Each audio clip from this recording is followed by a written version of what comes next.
What's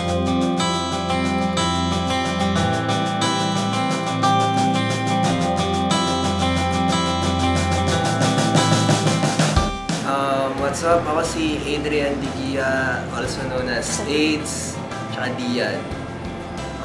Ang buhay ko dati is sobrang walang mapupuntahan.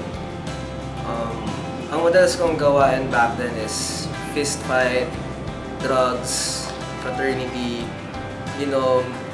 Lahat ng ambisyon na sa akin, dinaanan ko na lahat. What I do best is doing drugs talaga. Tapos fist fight. Wala akong ginawa sa buong buhay ko hindi makipag-away sa lahat ng taong makikita ko, lahat ng maaangas, lahat ng taong feeling na matigas, babanggain ko.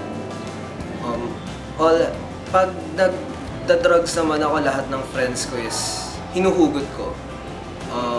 Whenever they're with me, sinisigurado ko sabog sila, they are high sa shabu, marijuana, lahat, all kinds of drugs. Talagang i-serve ko sa kanila para lang sila'y masira yung buhay para mahata ko. Nilayasan ko ang family ko noon kasi feeling ko kaya ko lahat.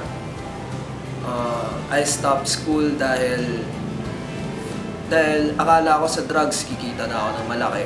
Sa pakikipag-away, doing the bad things in life, yun yung ginagawa ko talaga. May friend akong nakasama ko sa drugs.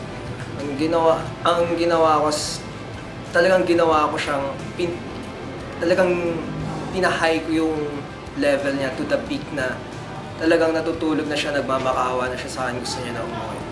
Pero what I've did is attempted rape. Nagkaroon din ako ng kasong attempted murder dahil nasa bar kami. Meron lang nagyabang, naman kami ng away, so dumating sa point na talagang i-murder na dapat namin yung tao.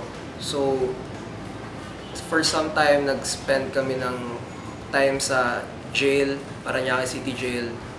Doon na-realize ko kung gaano naka-wrecked ang buhay ko. Nung pagkalabas ko ng jail, hindi naman nagbago buhay ko actually.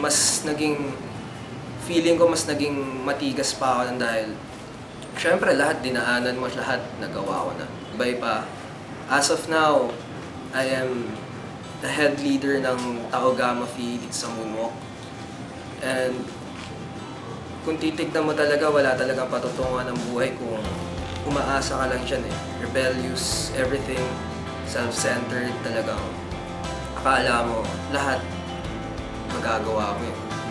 Pero nung na-encounter ko si God, grabe, biglang pumasok na lang sa isip ko is sex, drugs, babae, away. Yun lang ba ang gusto ko sa buhay ko? Yun lang ba ang ma-achieve ko? Is that a promise of God na magiging joyful yung buhay mo dahil sa ganun? So it came to me na hindi ito yung buhay na yun eh.